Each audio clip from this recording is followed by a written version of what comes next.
नमस्कार, हिंदी न्यूज़ 24 में आपका स्वागत है। दिन की शुरुआत करते हैं तरोताज़ा खबरों के साथ। ड्रोन भेजकर रेकी की तो सुखोई ने फिर उड़ा दिए होश चीन के। 9 दिसंबर को तवांग में हुई भारत चीन सैनिकों के बीच झड़प। बता दें, 15 दिन पहले से ही चीन तैयारी कर रहा था। झड़प से पहले चीन ड्रोन भेजकर अरुणाचल प्रदेश की LAC के पास लगातार भारतीय चौकियों पर नजर रखने की कोशिश कर रहा था, जिसके बाद ड्रैगन की इस हरकत को रोकने के लिए पिछले कुछ दिनों से वायुसेना के कई लड़ाकू विमानों को यहां उतार दिया गया, जिसके बाद ड्रैगन को अपनी औकात नजर आ गई। चीन को भारी पड़ी गलवान वाली गुस्ताखी। चीन कर रहा था हवाई उल्लंघन। सुखोई को देख पूंछ दबाकर भाग गया। हवाई उल्लंघन कर रहे चीन से निपटने के लिए सुखोई 30 MK1 जेट्स को यहां उतरना पड़ा। चीन की निकल गई सारी हेकड़ी और मिला अच्छा सबक। बढ़े अगली खबर की तरफ। तवांग में भारत और चीन के सैनिकों के बीच हुई झड़प। भारत ने चीन के सैनिकों को मुंहतोड़ जवाब दिया। तवांग में हुई झड़प से भारत के 6 जवान हुए घायल, तो वहीं चीन के 9 से 10 जवान जख्मी हुए। भारत चीन झड़प को लेकर कांग्रेस ने सरकार पर उठाए सवाल। पूछा, कब देगी सरकार चीन को जवाब। चीन से झड़प को लेकर ओवैसी ने भी किया सरकार पर सवाल। कहा, 9 दिसंबर को हुई थी झड़प, लेकिन सरकार ने देश को अंधेरे में रखा। ओवैसी ने संसद में पेश किया स्थगन प्रस्ताव। कांग्रेस नेता सुरजेवाल ने PM पर साधा निशाना। कहा, मोदी चीन को लाल आंख कब दिखाएंगे। साथ ही सेना के जज्बे को भी किया सलाम। वहीं मल्लिकार्जुन खड़गे बोले, मुद्दे को संसद में भी उठाएंगे। बढ़े अगली खबर की तरफ तो बताते चलें कि राजा पटेरिया हुए गिरफ्तार। PM की हत्या पर विवादित बयान देने वाले राजा पटेरिया को गिरफ्तार कर लिया गया है।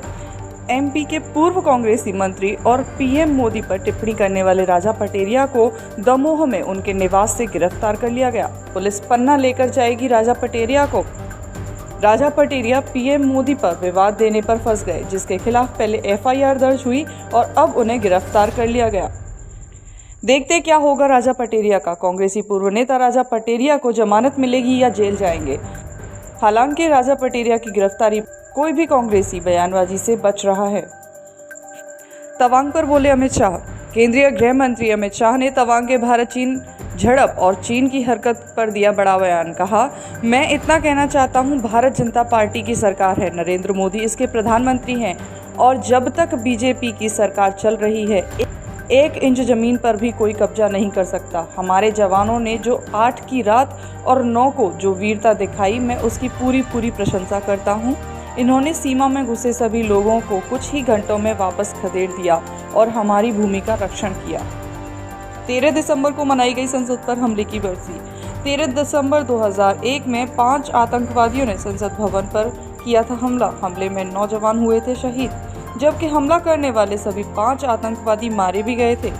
9 फरवरी 2013 को मास्टरमाइंड अफजल गुरु को दी गई थी फांसी। भारतीय लोकतंत्र के मंदिर संसद भवन पर हुए आतंकवादी हमले की 21वीं बरसी मनाई गई। इस अवसर पर उपराष्ट्रपति, लोकसभा अध्यक्ष ओम बिरला और प्रधानमंत्री नरेंद्र मोदी समेत कई नेताओं ने मंगलवार को शहीद जवानों को श्रद्धांजलि अर्पित की और सर्वोच्च बलिदान को याद किया। बड़ी खबर अब काशी विश्वनाथ से। काशी विश्वनाथ धाम के लोकार्पण की पहली वर्षगांठ, टूटे पिछले सभी रिकॉर्ड। एक साल में 7.5 करोड़ श्रद्धालुओं ने किए दर्शन।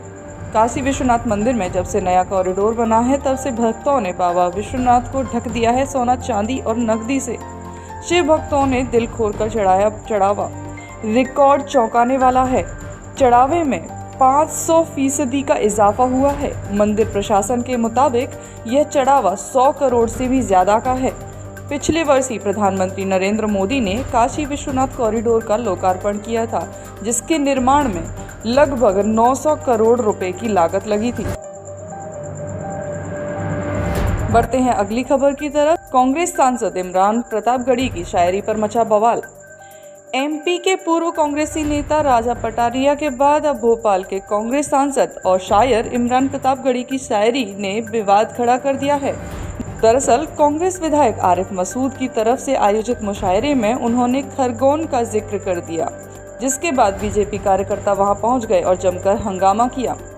दरअसल इमरान प्रतापगढ़ी ने शायरी कहते हुए कहा कि खरगोन के दंगों को याद रखने की जरूरत है। इस दरमियान उन्होंने यह भी कहा कि वो झुकेंगे नहीं। अगर उन्हें लगता है कि सियासत में आकर ये अपनी आवाज़ दबा लेंगे या लहजा नर्म कर लेंगे या चुप हो जाएंगे, तो मैं आवाज़ उठाऊंगा सड़क से लेकर संसद तक। आयोजन की लाइव स्ट्रीमिंग हो रही थी, जिसके बाद बीजेपी कार्यकर्ताओं का गुस्सा 7वें आसमान तक पहुंचा और जमकर नारेबाजियां हुई। अब खबर खेल जगत से। क्रिकेट की टीम इंडिया उपकप्तानी से हटाए गए ऋषभ पंत, तो पंत की जगह चेतेश्वर पुजारा को बनाया गया उपकप्तान।